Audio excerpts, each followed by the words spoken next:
naho amapfa yacana, naho izuba ryacana, naho ariko abantu biringiye Uwiteka bazamera nk'igiti gishishe kandi amababi yabo azatoha, naho izuba ryacana amapfa akaza, kuko imizi yabo yashoreye mu mazi. Ntago bazagira igihe cy'amapfa, ntago bazagira igihe cy'ubutayu, kuko ari kumwe n'Uwiteka Imana. Nshuti bavandimwe, twongeye kubasuhuza aho muri hose. Ni Victory House TV, turabasuhuje mu izina rya Yesu Kristo, tubifuriza amahoro y'Imana. Turabizi ko muri henshi hatandukanye mu gihugu cy'u Rwanda, hanze y'igihugu cy'u Rwanda, mukomeje kudukurikirana, mukomeje kubana natwe, mutwohereza amakomenti yanyu, muduhamagara. Hari n'abifuje ko twabonana, twagiye tubonana nabo, kandi Imana iri gukora ibikomeye. Imana nihabwe icyubahiro. Dushimiye Imana kubw'umurimo wayo, dushimiye Imana ubugiri bwo gukora. Turi kubona ko Imana iri guhindura byinshi muri benshi tugenda tuganira, bagenda baduhamagara baduha ubuhamya. Izina ry'Uwiteka nirihabwe icyubahiro. Imana niyo kwizerwa, niyo kwiringirwa. Iyo dukorera Imana ducyura iminyago, iyo dukorera Imana tubona imbaraga zayo, kandi tubona ibyo iri gukora mu ijambo ryayo. Imana nishimwe kandi nihabwe icyubahiro. Rero ndagira ngo muri aka kanya dutangire dusenga, hanyuma tuganire ku ijambo ry'Imana, twumve icyo Imana irimo kutubwira kuri uyu munsi, twumve icyo ijuru ryadutekerejeho, twumve imigambi Imana idufiteho, twumve ubushake bw'Imana muri aka kanya. Reka dusenge Imana.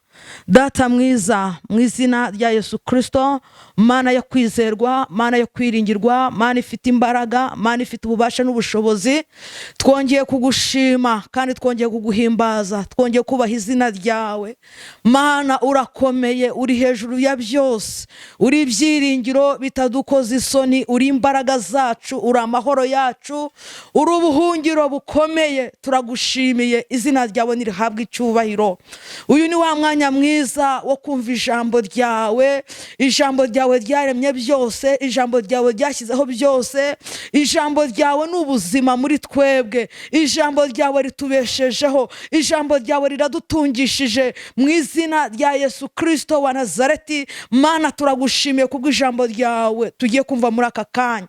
Turakwinginze Nyiringabo kugira ngo utegekere muri uyu mwanya, ukorere muri uyu mwanya, imbaraga z'ijuru zize zikore imirimo n'ibitangaza. Nanjye ugiye kugeza ubwoko bwawe ijambo ryawe, Uwiteka Nyiringabo ubane nanjye, unshoboze, umpa imbaraga z'Umwuka Wera zibane nanjye, zinyobore. Urakoze Uwiteka Mana Nyiringabo, ubane na buri muntu wese ugiye kwakira ijambo ry'Imana, ubane na buri muntu wese ugiye gukurikira ijambo ry'Imana, umuhe umugisha kandi ubuzima bwe ntibusigare uko bwari bumeze. Urakoze Mana, turagushimiye kuje kubana natwe, turagushimira kuje kutugirira neza, turagushimiye kuje kutwitaho, mu izina ry'Umwami wacu Yesu Kristo Yesu. Amen, amen. Bene data bavandimwe, tunezerewe Imana, kuko Imana niyo kwizerwa, niyo kwiringirwa. Imana yacu irahambaye kandi Imana yacu ifite imbaraga. Imana yacu nishimwe cyane. Natangiye mbashimira cyane kubwo mudukurikirana cyane, mu buryo muduhamagara, mutwandikira. Yewe hari n'abifuje ko twabonana, twarabonanye. Twagiye dusengana n'abantu kandi Imana yagiye ibohora abantu bakorera imirimo n'ibitangaza. Imana yacu nishimwe nihabwe icyubahiro. Rero ijuru ryatuganije ijambo rivuga ngo ibyiringiro byacu ntago ari iby'ubusa. Yesu ashimwe cyane. Mbazaniye intego y'ijambo cyangwa se umutwe w'ijambo uvuga ngo ibyiringiro byacu. Haleluya. Ibyiringiro byacu ntago ari iby'ubusa. Imana yacu ishimwe kandi habwe icyubahiro. Rero twavuga ngo mbese ibyiringiro ni iki? Abantu baravuga ngo twiringiye Imana, dufite ibyiringiro, dufite ibyiringiro bizaza ejo hazaza. Ibyiringiro bishatse kuvuga iki? Ibyiringiro ni imbaraga ziva ku Mana duhabwa, ziduha guhishurirwa ubwiza bwacu tuzabona ejo hazaza. Yesu ashimwe cyane. Ibyiringiro ni imbaraga z'Imana duhabwa, haleluya, ziduhishurira ubwiza bwacu bw'ejo hazaza. Yesu ashimwe cyane. Haleluya. Abantu batewe ubwoba n'ejo hazaza, abantu bahangayikiye ejo hazaza, kandi koko nibyo, kandi koko nukuri. Ariko abafite Kristo, haleluya, abafite ijambo, abafite amasezerano, dufite ibyiringiro by'ejo hazaza ko Imana izabana natwe. Imana ishimwe kandi habwe icyubahiro. ibyiringiro byacu bifite ishingiro. Haleluya. Ibyiringiro byacu bifite ishingiro kuko biva muri Kristo Yesu. Dufite ibyiringiro biva kuri Kristo wapfuye akazuka. Yesu wapfuye akazuka akaba ariho. Dufite ibyiringiro biri muri we. Yesu ashimwe cyane. Haleluya, haleluya. Ibyiringiro byacu bifite ishingiro kubera ijambo twumvishe. Yesu ashimwe. Dufite ijambo twumvishe, dufite ijambo twahawe. Imana ishimwe cyane. Nkunda ijambo rivuga ngo dufite ijambo ryahanuwe ngo kandi rushaho cyane gukomera, ngo kandi muzaba mugize neza. Haleluya, nimuryitaho. Dufite ijambo ryahanuwe ku buzima bwacu, dufite ijambo ryavuzwe ku buzima bwacu.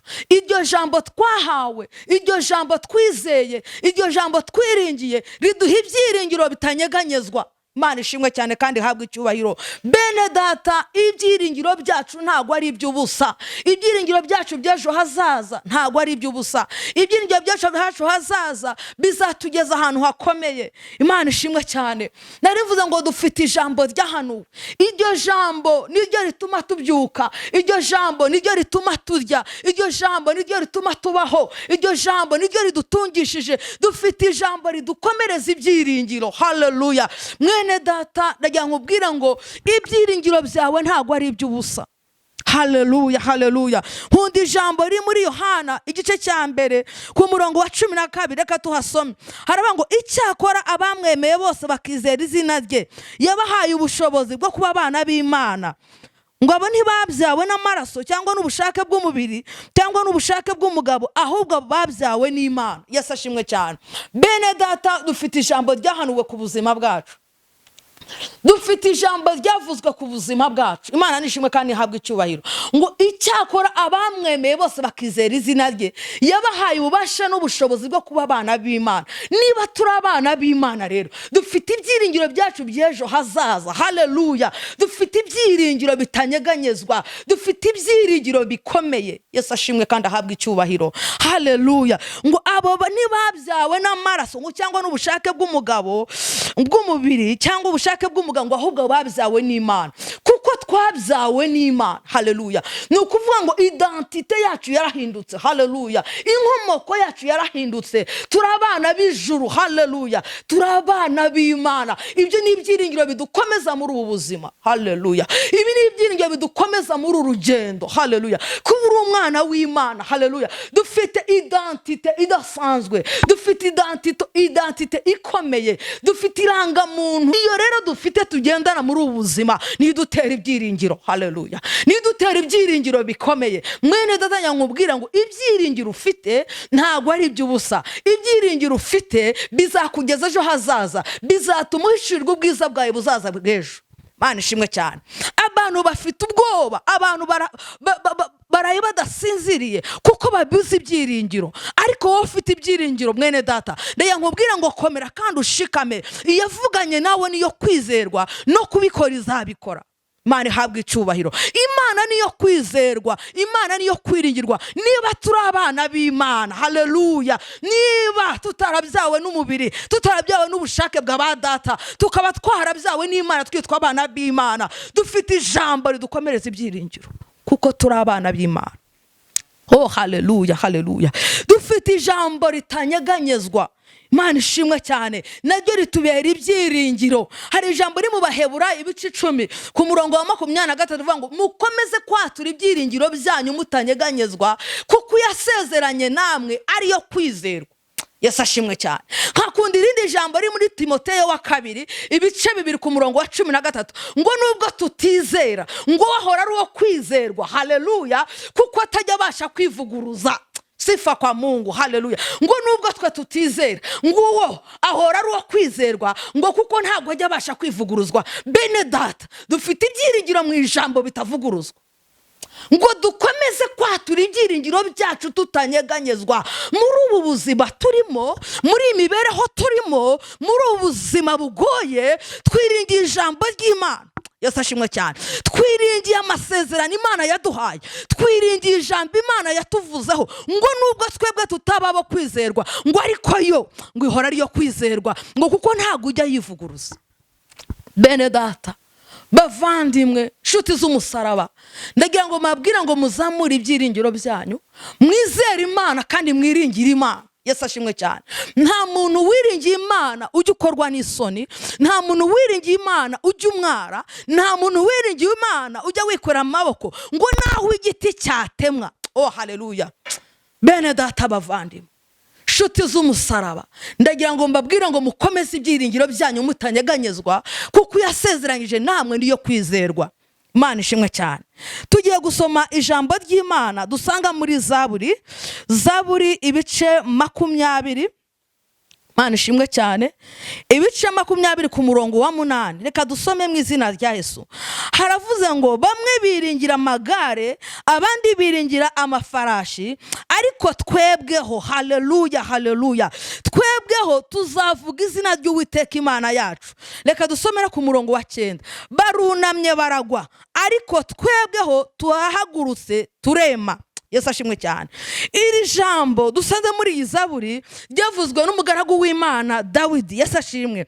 Dawidi yahuye n'ibitero byinshi, yahuye n'ingabo nyinshi, yahuye n'intambara zamuhagurukiye zikomeye, ariko Dawidi muri icyo gihe yari arimo, haleluya, aravuga ngo bamwe biringiye amagare, abandi biringiye amafarashi, aravuga ngo twebweho, haleluya, twebwe twiringiye izina ry'Uwiteka Imana yacu. Mana yacu ishimwe kandi habwa icyubahiro. Bene data, hari umugabo witwa Farawo, yari ari kumwe n'ingabo, ari kumwe n'amafarashi, ariko bageze ku nyanja ntabwo amagare n'amafarashi ntacyo byakoze. Yesu ashimwe cyane. Nubwo bari biringiye amagare, biringiye amafarashi yabo, biringiye ingabo zabo, ariko bageze ku nyanja ntabwo amagare n'amafarashi byigize byambuka inyanja. Nagira ngo nkubwire ngo ibyo wiringiye umunsi ntago mbizi, ibyo umaze iminsi uhanze amaso ntago mbizi, ariko birashoboka ko ibyo ushaka kuba wiringiye nugera ku nyanja ntacyo bizakumarira. Nugera ku nyanja itukura ntacyo bizamara. Niyo mpamvu mwene data mwigingira ngo wiringire Imana yonyine. Yesu ashimwe cyane. Niho Dawidi aravuga ngo benshi biringiye amagare, abandi biringiye amafarashi, ariko twebweho twiringiye Uwiteka Imana yacu. Haleluya.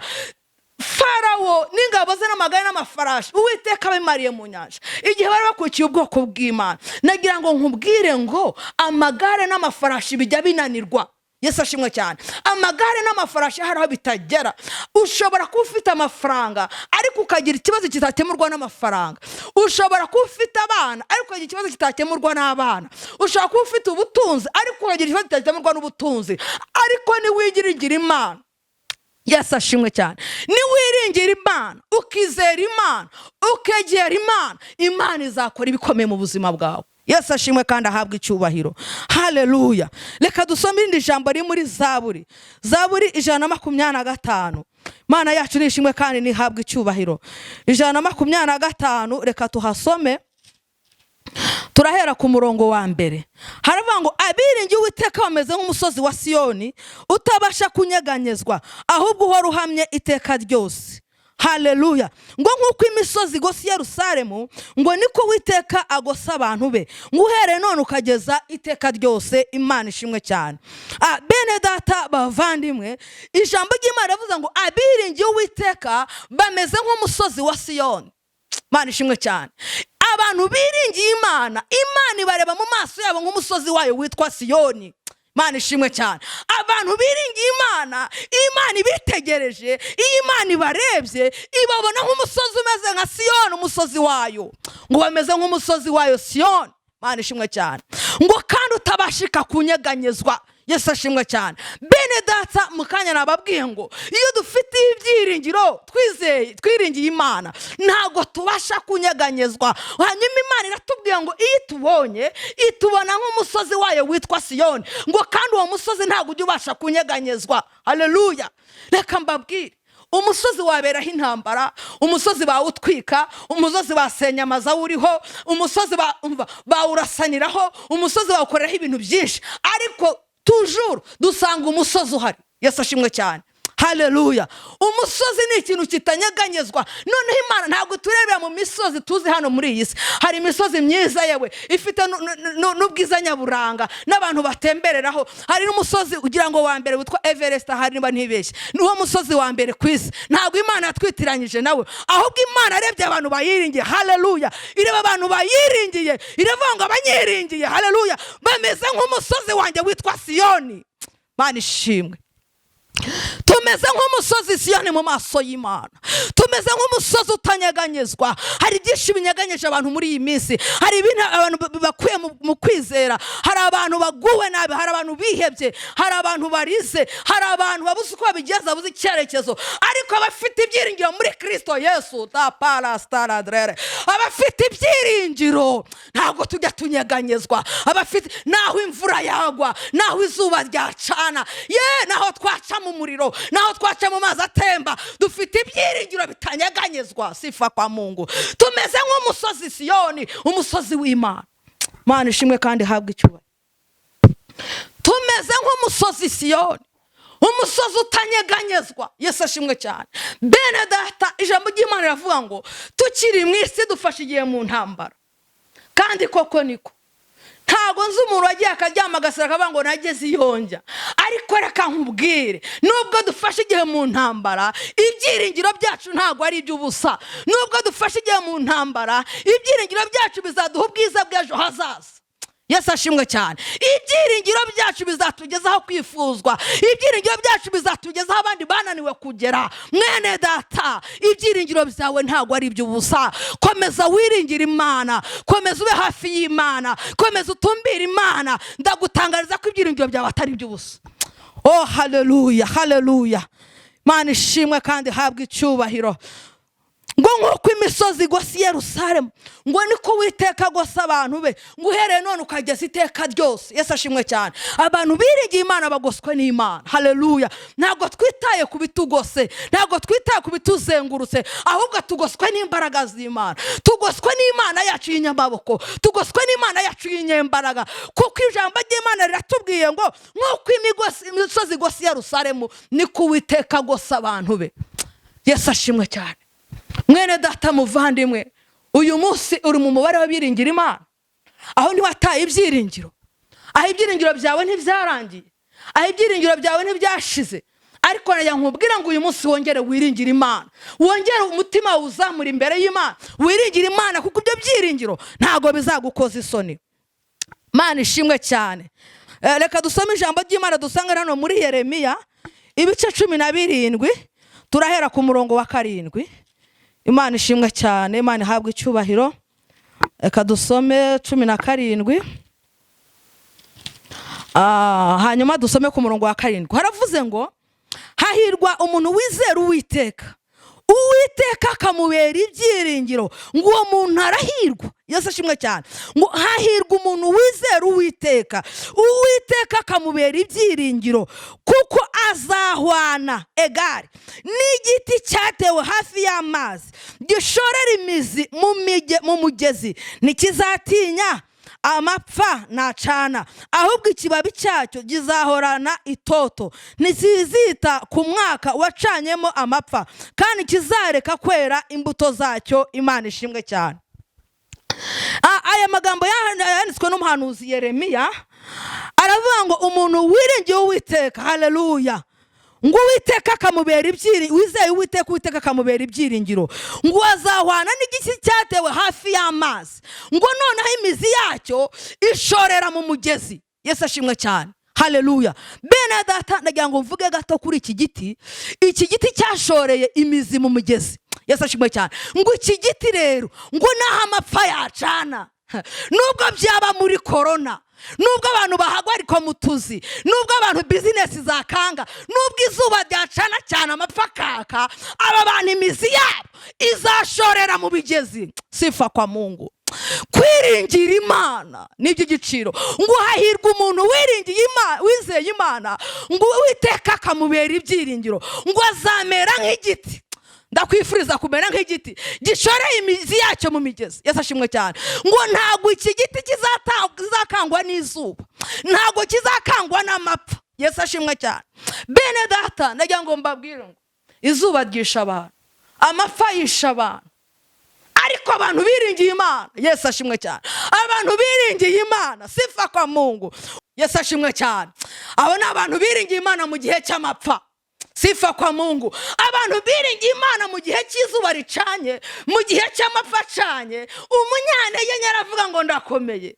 Sifa kwa Mungu. Haleluya. Umukene aravuga ngo ndatunze, utabona aravuga ngo ndabona. Kubera iki? Dufite ibyiringiro bitanyeganyezwa. Ibyiringiro dufite ntago binyeganyezwa n'amapfa. Ibyiringiro dufite ntago binyeganyezwa n'uko izuba ryacanye. Ibyiringiro dufite ntago ari corona iza kuduhungabanya. Haleluya. Dufite ibyiringiro bitanyeganyezwa. Hazaza n'ibindi nyuma yaha, ariko abiringiye Imana ntago tuzanyeganyezwa. Abiringiye Imana tuzakomera. Umunyantege nke azaririmba, umukene azaririmba, utabona azaririmba mu gihe cyo gucana kw'amapfa. Ora taya zone saya rabasakoya li ema tutara sayinirebo li ebinifo ngo ikigiti ngo imizi yacu ngo yashoreye mu migezi, ngo ntago ikigiti kijya gitinya amapfa, ntago kijya gitinya izuba. Mwene data, ibyiringiro dufite ntago ari iby'ubusa. Haleluya. Dufite ibyiringiro bikora mu mapfa, dufite ibyiringiro bikora izuba ryacanye, dufite ibyiringiro bikora abandi bavuga ngo byanze, abandi bavuga ngo inzara yateye, abandi bavuga ngo nta mafaranga ariho, abandi babuze icyerekezo. Ibyiringiro byacu ntago binyeganyezwa, kuko tubivana muri Kristo wapfuye akazuka. Dufite ibyiringiro twavanye mu ijambo, dufite ibyiringiro twakuye ku musaraba, dufite ibyiringiro twakuye kuri Kristo umwami wacu. Niyo mpamvu imiraba n'imiyaga niyo byaza, ntago twatakaza ibyiringiro byacu, kuko twabonye Imana mu buzima bwacu. Oh haleluya, haleluya. Oh haleluya, haleluya. Mwene data, komeza ibyiringiro byawe, kuko ni ibyiringiro bitazagukoza isoni. Ibyiringiro byawe bizagutambutsa byinshi. Ibyiringiro byawe bizakugeza aho abandi bananiwe kugera. Ibyiringiro byawe bizakugeza ahantu ho kwifuzwa, ngo n'imbaraga ziva ku Mana ngo ziduhishurira ubwiza. Haleluya. Tuzabona ejo hazaza. Oh haleluya. Ibyo nibyo byiringiro byacu bitanyeganyezwa. Reka dusoreze kuri ijambo ari muri Yesaya 26 ku murongo wa 3 rivuga ngo ugushikamijeho umutima. Haleluya. Reka tuhasome mu izina rya Yesu. Ugushikamijeho umutima azaba amahoro masa kuko akwiringiye. Yesaya 26 ku murongo wa 3 haravuze ngo ugushikamijeho umutima uzamurinda abe amahoro masa kuko akwiringiye.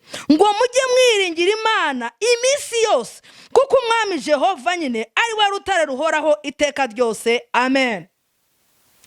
Ugushikamijeho umutima azaba amahoro masa kubera yuko akwiringiye. Yesu ashimwe cyane. Muri iyi minsi ya none, muri ubu buzima bimeze gutya, wiringiye iki? Wiringiye imiryango, wiringiye amafaranga, wiringiye ubutunzi bwawe, wiringiye amasambu yawe, wiringiye inka zawe, wiringiye abana bawe. Muri iyi minsi turimo wiringiye iki? Ariko umva icyo Bibiliya ivuga, ngo ushikamije umutima ku Mana. Ora taya sayini. Ushikamije umutima ku Mana ngo wazaba amahoro masa kubera ko yiringiye Imana. Yesu ashimwe. Mu gihe kitari cy'amahoro twe dufite amahoro. Mu gihe abandi barira turasetse. Mu gihe abandi babuze icyerekezo tubonye icyerekezo. Mu gihe abandi babuze icyo bakura tubonye icyerekezo. Haleluya, sifa kwa Mungu. Kubera yuko twashikamije umutima wacu ku Mana. Ushikamishije umutima we ku Mana ngo azaba amahoro masa kubera ko yiringiye Imana. Bivuze ngo kwiringira Imana bitanga amahoro. Mutima udafite kwiringira Imana utakaza amahoro. Umutima udafite kwiringira Imana, udafite ibyiringiro, uwo mutima uhorana ubwoba, ukubita, uhora umubwira ngo ejo hazaza urapfuye, umutima ukubwira ngo ejo hazaza ntibizakunda, uje ukubwira ngo ejo ntabwo bizemera. Ariko abafite ubwiza tuzahishurwa ejo hazaza, dufite ibyiringiro muri Yesu. Imbere tuhabona ibyiza. Ntabwo wambwira ngo imbere yanjye hari ibi bigutese, kandi niringiye Imana, nizeye Imana, nizeye ijambo ryavuzwe ku buzima bwanjye. Yesu ashimwe kandi ahabwe icyubahiro. Ngo gushikamijeho umutima ngo azaba amahoro masa, ngo kubera ko akwiringiye. Yesu ashimwe cyane. Ahari ushobora kuba warabuze amahoro muri iyi minsi kubera ko umutima wawe utigeze uweregereza Imana. Ushobora kuba warabuze amahoro muri iyi minsi kubera ko ibyiringiro byawe byarangiye. Ushobora kuba warabuze amahoro muri iyi minsi kubera ko utakiringira Uwiteka. Bishobora kuba warataye amahoro kubera ko ibyiringiro byawe byararangiye. Ariko mwene data ndakubwira ngo subira ku rufatiro. Ora tara bene sayine. Subira ku rufatiro uyu munsi, ibyiringiro byawe. Haleluya. Hari umuntu witwa byiringiro wavuye muri wowe. Hari umuntu warutuye muri twaga byiringiro ntago ukimufite. Yesu ashimwe cyane. Niyo mpamvu umutima watakaje amahoro. Haleluya, haleluya. Ndagira ngo mbabwira ngo ibyiringiro bizana amahoro mu mutima yacu. Ngo gushikamijeho umutima ngo azaba amahoro masa kubera ko akwiringiye. Yesu ashimwe kandi ahabwe icyubahiro. Ngo mujye mwiringira umwami iminsi yose. Yesu ashimwe cyane. Ntabwo bivuze ngo wiringire Imana muri iki gitondo nimugoroba uvuga uvuze induru, ukubita ikiganza ku munwa uvuze induru. Iringira Imana. Yesu ashimwe cyane. Uwiteka iminsi yose. Mwiringira iminsi yose. Ngo mujye mwiringira Imana iminsi yose. Yesu nashimwe kandi nahabwe icyubahiro. Ngo kuko umwami Jehova nyine ari we rutare ruhoraho iteka ryose. Imana ishimwe kandi habwe icyubahiro. Bene data, bavandimwe, inshuti za Victory House TV, ndabizi ko mudukurikirana cyane kandi ijambo tubagezaho rikomeje kubafasha. Ariko nagira ngo wisuzume uyu munsi, urebe yuko ugifite umuntu witwa byiringiro mu mutima wawe. Uwo muntu ugendana nawe uguha amahoro, uwo muntu uguhumuriza, uwo muntu ukubwira ngo komera, ni umuntu witwa byiringiro. Ese uyu munsi uracyamufite? Uwo ni Kristo. Haleluya. Niwe twiringiye, niwe byiringiro bitadukoza isoni, niwe mbaraga zacu, niwe kubaho kwacu, niwe utubeshejeho. Ibyiringiro dufite muri we ntabwo bizadukoza isoni kandi ikindi ntabwo bizanyeganyezwa. Yesu ashimwe kandi ahabwe icyubahiro. Isuzume uyu munsi kuba utagisinzira, ahari so kuba watakaje ibyiringiro, kuba ufite urusaku rwinshi muri wowe, mu matwi yawe, mu mutima wawe. Ntushobora kuba warataye ibyiringiro. Ariko mwene data, ndagira nkubwira ngo ugaruke wongere wiringire Imana. Imana irakubwira ngo garuka, iri kukurembuza ngo ngwino, garuka wongere unyiringire, nanjye ndakubera Uwiteka Imana yawe. Imana irakubwira ngo ongera uze. Imana ikongera guha andi mahirwe ngo ngwino wongere ugaruke unyiringire, ngwino wongere uze, wongere unyiringire, nanjye ndashaka gukora ibikomeye mu buzima bwawe. Yesu ashimwe cyane kandi ahabwe icyubahiro. Dawidi yavuze ngo benshi birigiye amagare, abandi birigiye amafarashi, aba ngo twebweho tuziringa izina ry'Uwiteka Imana yacu. Oh haleluya. Sinzi icyo abantu biringiye muri iyi minsi, sinzi icyo abantu bahanze amaso muri iyi minsi, ariko bahanze Imana amaso, abatumbira Imana akaba ariyo bareba akabiringiye, abo ntabwo bazakorwa n'isoni. Naho amapfa yacana, naho izuba ryacana, naho ariko abantu biringiye Uwiteka bazamera nk'igiti gishishe kandi amababi yabo azatoha. Naho izuba ryacana, amapfa akaza, kuko imizi yabo yashoreye mu mazi. Ntabwo bazagira igihe cy'amapfa, ntabwo bazagira cy'ubutayu, kuko ari kumwe n'Uwiteka Imana. Bene data, bavandimwe, ndabashimiye cyane kandi ndabakunda. Imana ibaha umugisha kandi Imana ibagirire neza. Mukomeze ibyiringiro byanyu ku Mana. Wiringire Imana iminsi yose, wiringire Imana igihe cyose, wiringire Imana imvura yaguwe itaguwe, izuba ryacanye ritacanye, iringire Imana. Yesu ashimwe kandi ahabwe icyubahiro. Haleluya. Kuko Imana nitaginanirwa, amagare yananirwa, amafarashi yananirwa, ingabo zananirwa, ariko abiringiye amaboko y'Imana ntago bazakorwa n'isoni. Reka dusenge Imana. Imana yongeye kugaruriremo ibyiringiro. Imana yongera kugaruramo imbaraga zo kuyiringira. Imana yongera kugarura imbaraga zo kuyizera. Imana ishimwe kandi ihabwe icyubahiro. Ndagira ngo nsengere abo bantu kugira ngo Imana yongere bagaruremo ibyiringiro, bongere bayiringire, kandi nsengere n'abandi uko umwuka w'Imana agenda ashoboza. Hanyuma Imana iduhana umugisha twese, tongera kugarukana n'ubundi tuganira ku ijambo ry'Imana cyangwa tuganira ku buhamya icyo Imana izadushoboza. Imana nihabwe icyubahiro. Reka dusenge. Mana ya Isiraheli, Mana ya Aburahamu, Mana ya Isaka na Yakobo, Imana ivuga bikaba kandi Imana itegeka bigakomera, Imana se umwami wacu Yesu Kristo, Imana twizeye ikatubera ibyiringiro. Taya zene vone mala siredrere tutara bene sayinirema. Twabonye Imana itakora nk'abantu, idatekereza nk'abantu, itibwira nk'abantu. Iyo niyo yatubereye ibyiringiro. Mana turagushimiye. Twakubonye mu mapfa yacanye, twakubonye mu zuba ryinshi, twakubonye mu bihe bikomeye. Watubereye ibyiringiro bitanyeganyezwa. Uwiteka we nuhabwe icyubahiro, Uwiteka we nushyirwa hejuru. Turagushimiye kuko watubereye ibyiringiro bizima muri Kristo Yesu. Watubereye ibyiringiro bizima bikomeye kandi byo kwizerwa. Watubereye ibyiringiro bitanyeganyezwa. Icyubahiro ni cyawe Mana. Sengera abantu bose bataye ibyiringiro byabo mu izina rya Yesu Kristo. Mana ya Isiraheli, wongere ubasange, wongere ubagaruka bwa kabiri, wongere ubahandi mahirwe, ubazamurire ibyiringiro byabo kuko bataye amahoro y'umutima. Uwiteka we ndabasengeye kugira ngo ubaramburire ukuboko kwawe, bongere bizere Imana, bongere bakwiringire, bongere baguhanga amaso, bongere bagutumbire. Amagare n'amafarashi birananirwa, ingabo zirananirwa, ariko Uwiteka uwakwiringiye akakwizera ntabwo ajya akorwa n'isoni. Tora benevore taya zonere bonefo lilito prere sayinirema tutaya zerefo. Hari abataye amahoro, Uwiteka we ndakwinginze kugira ngo ubagarurire amahoro. Hari abataye ibyishimo, hari abatagiseka, hari abatakishima. Uwiteka we ubagarurire ibyiringiro mu mbaraga zawe zikomeye. Wongere ubakozeho ikiganza cyawe, wongere ubagenderere, wongere ubiyereke, ubitamururire. Uwiteka ubakomereze mu buntu bwawe.